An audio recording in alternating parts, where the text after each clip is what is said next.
Bismillahirrahmanirrahim. Assalamualaikum warahmatullahi wabarakatuh. Alhamdulillah, rasa syukur kepada Allah Subhanahu wa Ta'ala karena diberi kenikmatan hidup dan kesehatan untuk menjalankan aktivitas sehari-hari. Sholawat dan salam kepada Nabi Muhammad SAW.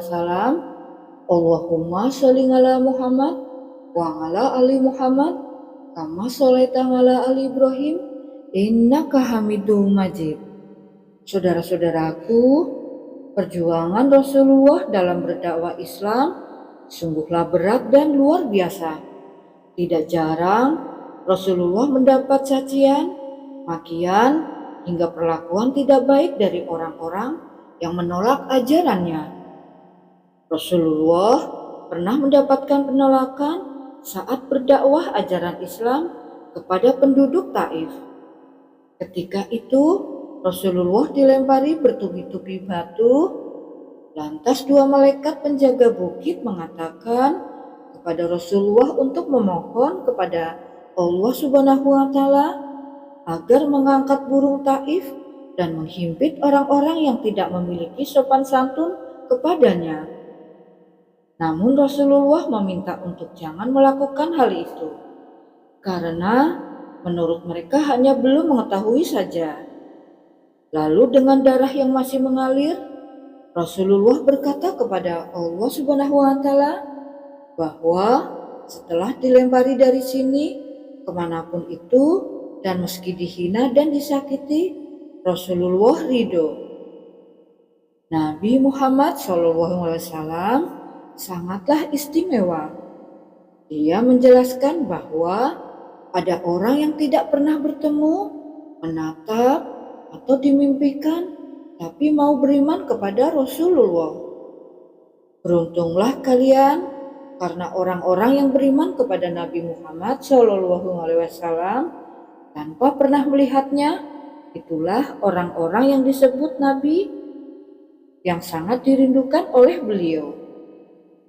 Nabi Muhammad SAW selalu merindukan umatnya dan menantikannya di surga. Jadi, kalau Nabi saja merindukan kalian, mengapa kalian tidak merindukannya?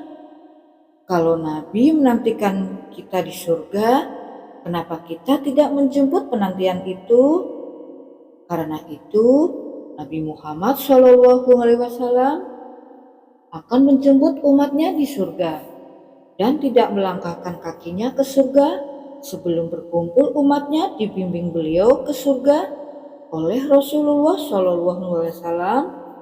Ucapan beliau sembari tak kuasa menahan air matanya.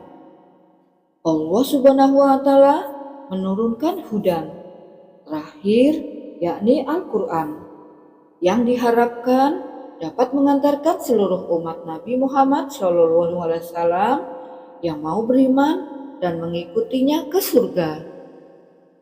Saudara-saudaraku yang dirahmati Allah Subhanahu wa Ta'ala, akhlak Nabi Muhammad SAW sebagai teladan utama bagi umat Islam.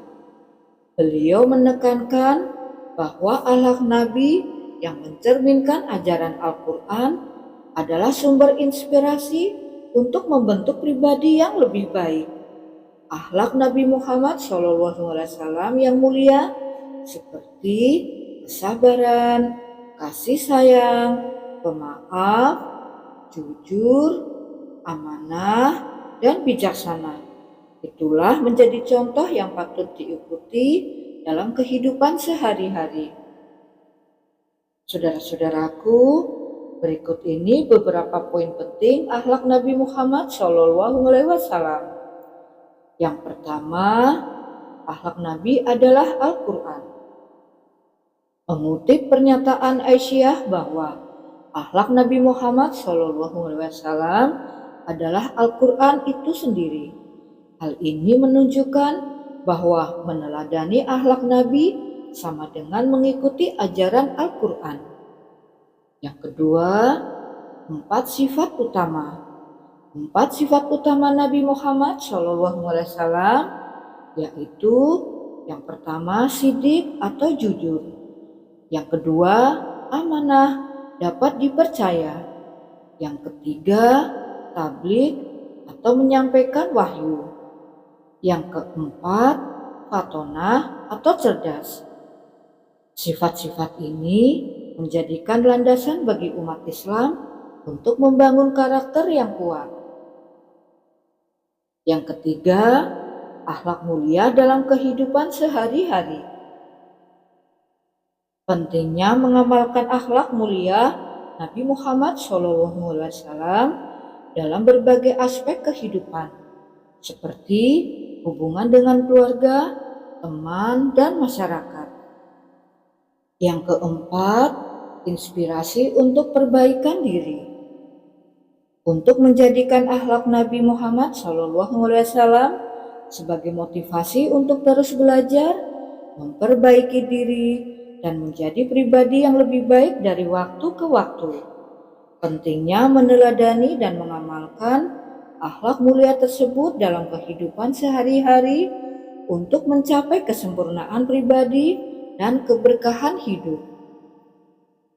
Saudara-saudaraku yang dirahmati Allah Subhanahu wa Ta'ala, pentingnya mengikuti sunnah-sunnah Nabi Muhammad SAW, baik perkataan, perbuatan, maupun kebiasaan sikap, yaitu mencintai Rasulullah adalah kewajiban setiap muslim dan bukti keimanan kepada Allah Subhanahu wa Ta'ala dan Rasul-Nya.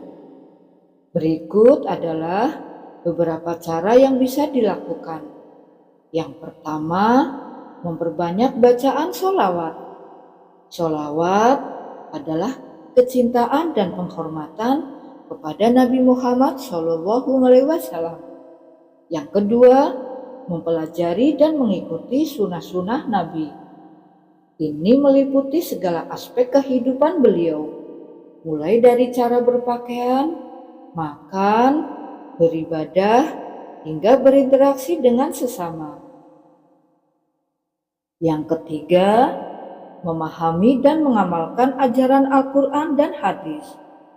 Al-Quran adalah pedoman hidup yang diturunkan kepada Nabi Muhammad SAW, dan hadis adalah perkataan serta perbuatan beliau yang menjadi contoh bagi umat Islam. Yang keempat, mencontoh akhlak mulia Nabi. Nabi Muhammad SAW dikenal dengan akhlaknya yang mulia, seperti sabar, pemaaf, dermawan, dan jujur. Meneladani akhlak beliau akan membawa dampak positif dalam kehidupan sehari-hari. Yang kelima, berusaha untuk selalu mendekatkan diri kepada Allah Subhanahu wa Ta'ala. Dengan memperbanyak ibadah, zikir, dan doa, kita dapat semakin mencintai Allah Subhanahu wa Ta'ala dan Rasul-Nya. Dengan mengikuti langkah-langkah ini, kita dapat meningkatkan kecintaan kita kepada Nabi Muhammad SAW dan semakin termotivasi untuk mengikuti jejak langkah beliau dalam kehidupan sehari-hari. Saudara-saudaraku, demikian motivasi ini semoga menjadikan kita lebih bertakwa dan beramal soleh dalam kehidupan sehari-hari. Saudara-saudaraku, mohon dapat dibantu subscribe agar video motivasi ini dapat berkembang dan dapat membagikan motivasi ibadah di kemudian hari. Harta dan ilmu tidak akan berarti jika hanya dinikmati sendiri. Mari berbagi, itu adalah cara bersyukur yang paling tinggi. Semoga kita dapat menjadi manusia yang lebih baik lagi. Wassalamualaikum warahmatullahi wabarakatuh. Tidak ada manusia yang dalam dirinya terkumpul kesempurnaan kecuali ada pada diri Nabi Muhammad SAW nan mulia. Berusahalah untuk menjadi lebih baik dari hari ini dan jangan lupa untuk menjadikan Rasul sebaik-baiknya teladan. Syukron.